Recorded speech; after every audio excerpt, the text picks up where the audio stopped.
Bonsoir tout le monde, bienvenue à Arrows to Hunt TV, déjà 4e épisode. En ce jeudi 7 octobre, on va regarder un peu l'actualité avant de commencer. Il y a 3 faits qui ont retenu mon attention cette semaine.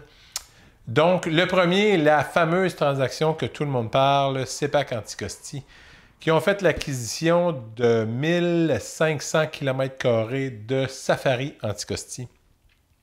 Ce que ça va changer, c'est que ça va augmenter l'offre de services de la CEPAC et les nouveaux tarifs et le nombre de places disponibles devraient apparaître au printemps. Donc, un dossier qu'on va suivre pour vous. L'autre fait que j'ai remarqué ces derniers temps, c'est le retour des femelles. Et je m'explique. Les retours de femelles sont en force sur Facebook et sur les réseaux sociaux.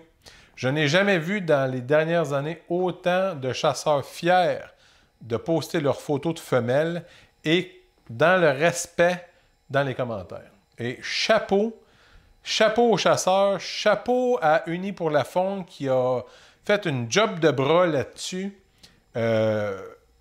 C'est ça que je voulais dire, c'est positif. On s'oriente là-dessus, nous autres, avec, de toute façon. Pour notre chasse, c'est une femelle qu'on va récolter en tout cas qu'on espère récolter dans la prochaine semaine. En parlant de publication Facebook, j'aimerais ça pouvoir souligner le travail d'un modérateur sur une des pages que je suis, où il a nommé, parce qu'il y a eu comme une personne qui s'est fait un peu lancer des pierres en exposant le gibier qu'elle avait récolté ce soir-là. Puis le modérateur a comme fait une publication après en disant « OK, regarde, on peut ne pas être d'accord, mais il faut considérer le contexte, il faut considérer tous les facteurs avant, justement, de jeter des pierres à quelqu'un. Puis de se poser juste la question, à partir du moment, est-ce que récolter ce gibier-là est illégal? Si la réponse est oui, ben garde tes commentaires pour toi. Si la réponse est non, ben ça se fait de façon constructive. Fait que je trouvais ça intéressant parce que trop souvent, même, puis c'est là que tu te dis, OK, mais c'était une communauté de chasseurs, là. Déjà, on peut recevoir des commentaires haineux. Tu sais, tu nous as parlé, là, d'ailleurs, aujourd'hui. Tu m'as parlé d'un commentaire qu'on a reçu. Déjà, on leur reçoit certains commentaires haineux des communautés pas chasseurs. Mais là, quand c'est rendu, tu constates que même dans la communauté de chasseurs, c'est comme on se tire des balles. Et là, je parle bien au sens figuré, on s'entend. Ouais. Ben, c'est plate, parce que ça donne le goût de s'enlever de ce genre de page-là. Puis, ça évite que les gens exposent aussi leur fierté. Tu sais, c'est une fierté là, de récolter un gibier. Exactement. Exactement. Puis c'est pour ça que je soulignais le fait du retour de la femelle, parce que aller jusqu'à l'année passée, les gens n'osaient même plus poster leur femelle parce qu'on se faisait dénigrer, bâcher, name it. Donc, ben bravo. Bravo pour le retour de la femelle. Puis, comme tu le dis si bien, si ton commentaire n'est pas positif, ben garde les dons pour toi. C'est pas plus compliqué que ça. Là. La personne qui l'a mis la photo était contente. Peu importe pourquoi, si c'était légal, ben, regarde, si pour toi ça te fâche, ben passe à l'autre. C'est tout. Passe à l'autre pause. Fait que voici pour mon deuxième point de la semaine. Le troisième, et rapidement, c'est simplement que j'ai reçu aujourd'hui un courriel de SpyPoint qui ont ajouté à leur application la fonction carte est maintenant disponible sur l'application SpyPoint et l'application météo. Moi, personnellement, sur mon téléphone, j'avais 2-3 applications météo, puis aller voir le lever du soleil, puis le ci, puis le ça, le vent, la direction. Fait que maintenant, sur mon application SpyPoint, où j'ai mes caméras, je vais avoir accès simplement en un coup d'œil à la météo. Aujourd'hui, 3 prochains jours, direction du vent, heure du lever, heure du coucher. Puis, heure du coucher, on va en reparler tantôt. Pourquoi c'est important de savoir l'heure du coucher du soleil? On gardez ça en tête, on revient là-dessus tantôt. Mais là, ça c'était pour mon actualité. Qu'est-ce qu'on a aujourd'hui? Aujourd'hui, ben, je vais présenter de façon officielle dans une chronique ma Hoyt Eclipse que vous a présenté brièvement là, la semaine dernière. Puis, on va présenter aussi une chronique là, sur le contrôle des odeurs via les équipements aux ondes. Donc, Stéphane va vous présenter cette chronique-là. Donc, c'est les deux choses qu'on va aborder aujourd'hui. Parfait. Donc, on te regarde nous présenter ta Hoyt Eclipse. La belle Hoyt Eclipse.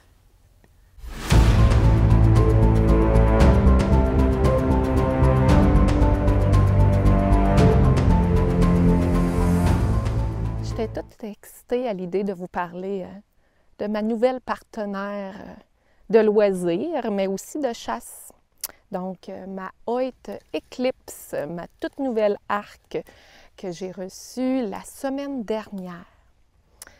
Je dois dire sérieusement que la première fois que j'ai tiré avec, ça a été une belle expérience. J'ai vraiment été surprise de la facilité avec laquelle là, je pouvais étirer l'arc, la légèreté aussi. Je ne suis pas une personne qui est très, très forte et je n'ai eu aucune difficulté. C'est sûr qu'elle était à la base là, à 33, je crois, parce que mon arc est de 30 à 40. Et là, bien, graduellement, on l'a monté là, pour pouvoir avoir quand même un beau niveau de performance, mais aussi de challenge, comme on peut dire. Là. Donc, elle est rendue à 40. Comme j'expliquais, là, elle est légère. C'est facile, la poigne de l'arc. Elle est comme conçue pour les petites mains comme moi. Donc, très agréable à tenir, même après après 2-3 minutes, là, il n'y a pas de faiblesse au niveau de la main. La poigne, je suis capable d'avoir mon 45 sans que ce soit inconfortable. Donc, ça, c'est un gros plus aussi. Qu'est-ce que je pourrais dire aussi? Bien, elle est quand même petite. Plus grande que ma Rucus, parce que j'avais quand même une Rucus, mais qui était pour junior. Elle est faite aussi pour les personnes qui commencent, là, pour les personnes de petite taille, donc les juniors aussi. Mais elle a particulièrement été conçue là, pour la femme et les personnes de petit gabarit. C'est une arc qui est vraiment polyvalente. J'aurais eu aucune crainte à faire du 3D avec, aller à la chasse avec aussi. Écoute, j'ai aucun regret d'avoir reçu cet arc en cadeau. Et c'est vraiment une belle expérience. Puis je crois que ça va être une arc que je vais avoir là, pas mal pour le reste de ma carrière d'archère. Donc voilà. Je vous invite les femmes là, à aller consulter toutes les spécifications. Tu sais, je ne rentrerai pas dans les détails. Hoyt le fait très bien. Là, aller sur son site, il explique très bien la nouvelle Eclipse 2021 et toutes les spécifications de cet arc-là. De mon côté, je tenais vraiment plus à parler au niveau de mon expérience avec l'arc, parce que vraiment, là, c'est le jour et la nuit avec ma Rucus. Avec ma Rucus, j'avais pas de... Je me rappelle jamais du nom. Tu sais, quand on dépasse les camps, puis on a une certaine légèreté par la suite, ce qui nous permet de garder la position de façon plus durable. Avec elle, là, écoute, c'est le jour et la nuit. Je pense que c'est comme 80 %. Là. Donc, vraiment très agréable à tenir. Puis comme elle est légère, ben, c'est encore plus facile là, de pouvoir garder. Au lieu d'étirer, tu sais, à la chasse, au lieu d'étirer puis de vouloir tirer le plus vite possible parce que ça tire ou parce que c'est désagréable, ben, je pense que je vais avoir l'expérience quand même de pouvoir admirer le gibier avant de me décider. Je pense que ça va faire une grosse différence que j'aurais pas pu faire là, avec ma Rucus, qui a été une très belle arc d'initiation. Ça, c'est sûr, sûr, sûr. Mais elle me permet d'apprécier encore plus mon Eclipse. Donc, puis en plus, je l'ai choisi Buckskin, qui est une super belle couleur. Et de souvenir, c'était une des couleurs de l'année. Je pense que Hoyt, c'est la première fois qu'ils font le Buckskin. Donc, et là, ben, j'ai une belle corde rouge aussi. Je ne suis pas une fan du rose à la chasse, mais la rouge, elle passe très bien aussi. Donc, voilà. C'était ma brève présentation de ma Hoyt Eclipse. Je n'ai pas encore trouvé de nom. C'est mon genre de trouver des noms, là. Mais je ne l'ai pas encore trouvé. Fait que si vous avez des idées, là, commentez. Ça pourrait être pas pire. Donc, voilà. Je vous souhaite une bonne chasse. Et de mon côté, ben, ça va être une première expérience de chasse. Je n'ai pas été chanceuse jusqu'à présent. Hier, ils sont sortis très tard. C'était très limite, puis comme non, c'était pas... de façon éthique, là, il n'était pas question que je prenne un tir. Donc, on va espérer, il reste 2 autres week-ends. Donc, on va espérer que je puisse vivre la première expérience de chasse avec mon Eclipse. Donc, à bientôt!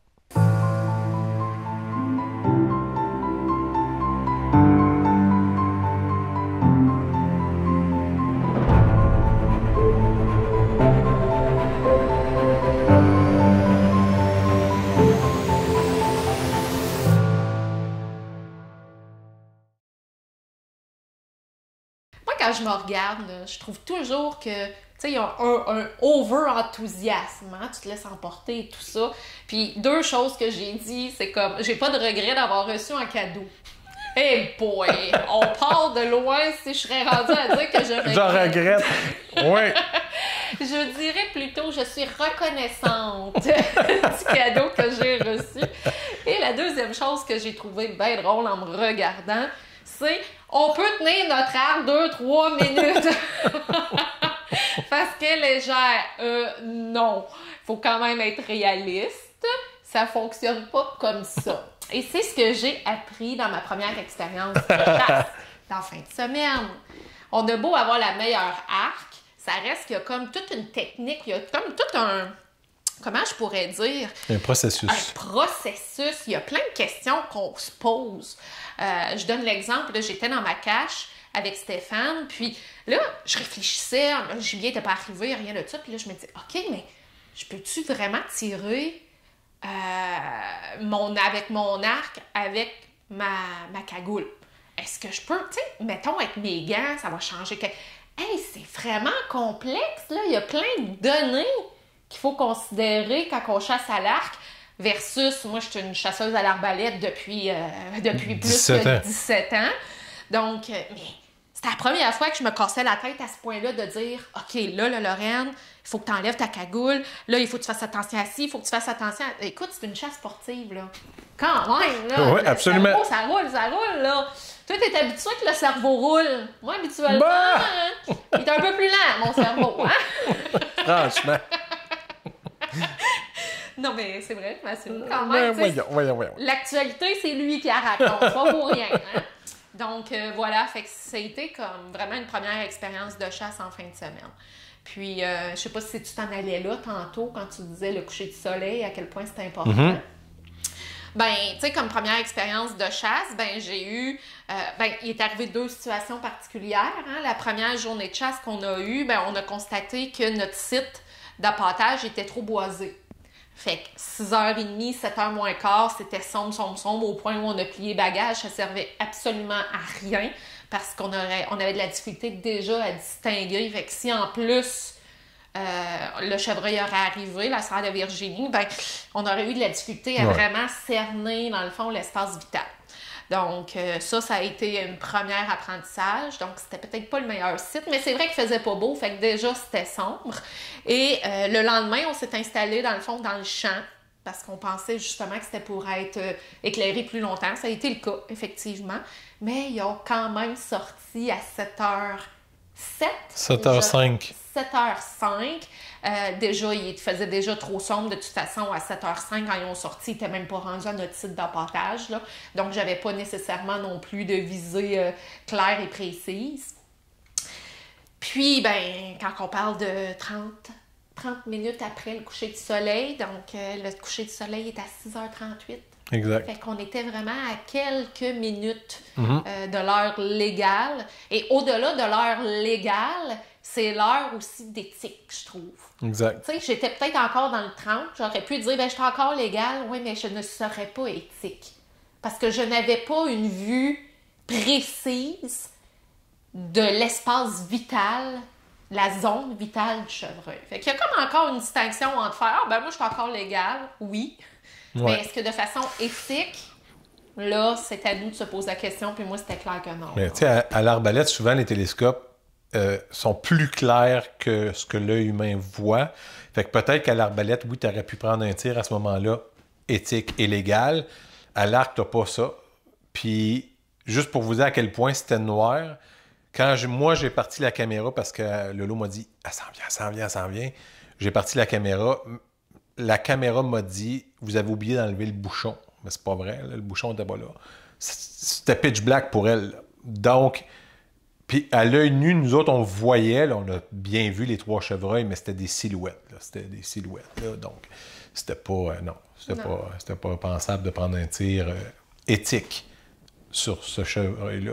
Exact. Bon, là, on va pas vous retenir trop longtemps, fait qu'on va passer à la chronique contrôle d'odeur avec, cette fois-ci, l'ozone. Donc, je vous ai préparé une petite chronique ozone. Et donc, aujourd'hui, chronique contrôle d'odeur Aujourd'hui, on parle de quoi? On parle d'ozone. Donc, devant moi, sur la table, j'ai 3 générateurs d'ozone. L'ozone, c'est quoi? L'ozone, c'est du trioxygène. Donc, c'est à partir de l'oxygène qu'on transforme en trioxygène. C'est utilisé dans les industries depuis des lustres pour désinfecter des pièces, des lieux, des sinistres. C'est un usage industriel. L'ozone est réputé pour désinfecter, purifier et comme anti-odeur. L'ozone détruit les virus, les bactéries, les champignons et ce qui cause naturellement les mauvaises odeurs. Donc, ici, ce que j'ai devant moi, j'ai 3 générateurs d'ozone portatifs. Parce que depuis quelques années, je dirais même depuis 5 ans, parce qu'on a acheté celui-ci, ce modèle-là, v'là 5 ans. Et ces 2 modèles-là que j'ai achetés cette année. Donc, celui-ci, c'est un sac, en fait, un générateur d'ozone qu'on met dans la poche du sac. Et avec un tube, on génère de l'ozone dans le sac pour traiter plusieurs vêtements, bottes, accessoires, peu importe. Donc, celui-ci est fait pour générer de l'ozone, soit dans le sac, là, vous pouvez prendre un bac puis faire un trou, passer le tube dans le bac pour... Bon. Celui-ci, le Radial Easy de la compagnie ScentLok, celui-ci est fait pour être portatif. Ça fait qu'on peut l'amener dans une pièce, on peut le laisser dans une pièce, on peut l'amener avec nous à la chasse. Nous, on l'amène dans la cache, puis on le suspend au milieu, puis on le part. Ça va permettre de traiter tout ce qu'il y a dans la cache. Chaise, trépied, caméra, micro, la cache elle-même. Donc, bien utile pour le traitement local, justement, qu'on peut amener avec nous. Il est fait en 2 parties. Là. Il y a une partie batterie ici, qui est le power. Il y a différents modes. Je vous ferai grâce des modes d'utilisation, mais celui-ci, en fait, il peut être programmé pour partir à répétition à toutes les 30 minutes ou à peu près. Ou il peut être en continu. Et il peut fonctionner avec la batterie ou on peut le brancher directement aussi avec un câble USB puis le laisser fonctionner. Donc, et ici, ça c'est nouveau aussi de cette année de la compagnie ScentLok. En fait, c'est une bouteille d'eau qu'on active ici. Et là, je ne sais pas si vous le voyez là, sur la caméra, là. Mais là, on voit toutes les petites bulles monter, l'ozone qui s'en va dans l'eau. L'ozone, comme on a dit, ça tue les virus, bactéries, champignons, etc. Donc, on peut l'utiliser pour nettoyer les surfaces. Parce que ce n'est pas nécessairement évident avec la machine à ozone de ce modèle-là ou ce modèle-là, par exemple, de nettoyer un comptoir ou de nettoyer une grande surface ou de nettoyer notre arme parce qu'elle ne rentre pas dans le sac, elle ne rentre pas dans le bac. Donc, ce format-là est très utile. En fait, il y en a qui utilisent ça partout à la maison comme agent nettoyant. Donc, on nettoie les comptoirs de cuisine parce que ça tue toutes les bactéries. On nettoie les surfaces, les murs, les prises de courant, partout. Dans le fond, c'est un puissant nettoyant. Peut-être pas puissant nettoyant dans le sens où ça va déloger plein de taches ou tout ça, mais ça va vraiment assainir les surfaces. Donc, si ça n'a pas besoin d'être, si c'est pas du gras ou quelque chose de collant ou de collé, ça peut être une très belle option écologique pour nettoyer vos comptoirs de cuisine, vos surfaces à la maison et tout ça. Donc, c'est pas mal les 3 produits pour la chasse là, actuellement disponibles. Il y a différents modèles, différentes compagnies, mais on retrouve pas mal ici les 3 modèles. Nous, principalement, depuis 5 ans, on utilise le ScentLok comme ça, Scent Crusher, excusez. On s'est fait un bac plus grand que ça, et même on l'utilise dans le trailer. Dans notre trailer de chasse, on a mis des crochets, on accroche nos vêtements quand on finit notre chasse. On suspend tous nos vêtements, on part le Scent Crusher, et boum, ça nettoie, purifie, désodorise nos vêtements pour la chasse. Comme vous l'avez vu, l'ozone, en conclusion, ça fonctionne, mais ça ne fait pas tout. Ça ne remplace pas tout. Vous devez avoir votre propre routine de contrôle d'odeur. Ça permet d'être plus près du gibier, ça permet d'éliminer certaines odeurs, en grande partie, mais ça ne les élimine pas et ça ne les éliminera jamais complètement. Donc, oui, l'ozone, mais ça ne fait pas, c'est pas miraculeux. Voilà. Donc, c'est pas mal ça qui va conclure notre épisode. Ben non, c'est pas l'ozone qui va conclure notre épisode. Ben non. Ben non, c'est les remerciements. Ah oui! Oui, les remerciements à Caroline Roy, à Carole Cossette et à Paul Rouillard d'avoir partagé l'épisode 3, ce qui leur donne là, une chance de participer à notre grand concours qui, je vous rappelle, inclut un traîneau orignal, un hoodie ours, une casquette Arrows to Hunt. On a aussi une trousse de poules des bois. Là, on a même un petit calendrier. J'ai vu que tu avais ajouté le calendrier, fait que c'est encore plus génial. Et aujourd'hui, on ajoute, et c'est une découverte que j'ai faite sur justement une page Facebook, là, la Chasseuse du Québec, où on présentait là, le livre Cuisine de chasse de Stéphane Moda. Je trouvais ça super intéressant, d'autant plus que là, la chasse est commencée. On a besoin d'idées pour agrémenter nos soirées repas au camp. Donc, il y a vraiment comme sur l'orignal, le cerf de Virginie, le cerf rouge, sanglier, je crois même que j'ai vu. Donc, pas mal tous les gibiers. Fait que je trouvais ça intéressant là, d'ajouter au concours cuisine de chasse. Puis, tu sais, souvent, quand on va faire notre coupe de... Quand on apporte notre gibier au boucher, il nous demande quelle coupe qu'on veut, ben on sait jamais. On dit toujours ben des steaks, du steak haché, un rôti, des cubes. Mais là, avec le livre de recettes, ça va vous donner d'autres idées de coupe. Parce qu'on a vu des recettes pas mal intéressantes dedans, mais on n'a pas cette coupe-là de viande. On s'est dit, ah, là, cette année, on va essayer ça. Fait en tout cas, c'est un plus. Puis on l'a feuilleté, là. On a hâte de tester. D'ailleurs, on pourrait très bien, dans des épisodes subséquents, vous présenter une ou deux recettes qu'on aura essayées, testées et qu'on aura appréciées. On vous rappelle, pour participer au concours, vous devez partager l'épisode d'aujourd'hui, liker, bien sûr, et dans la même ordre d'idée, ben tu sais, quand même, là, l'épisode 3 a quand même eu plus que 2000 visionnements. 112 thumbs up. Oui. Quand même, continuez à nous suivre, continuez à stimuler les échanges, les partages. Puis, ben, écoutez, vous allez peut-être pouvoir être la gagnante ou le gagnant de notre concours et faire un petit tour en Outaouais. Qui nous amène à la partie préférée de l'épisode, le fameux ding ding ding. Oui, c'est important, partagez, liker, commenter. OK, la semaine prochaine, on aura Kevin qui va aller rencontrer Patrice Michaud de la Shop à Pat pour lui poser des questions sur les flèches, les différents types de flèches. Donc, à suivre avec Kevin et Patrice la semaine prochaine. Et également, on vous prépare une petite chronique sur les vêtements de chasse à ne pas manquer. On vous laisse aller. Salut tout le monde. À la semaine prochaine. Bonne semaine, soyez prudents.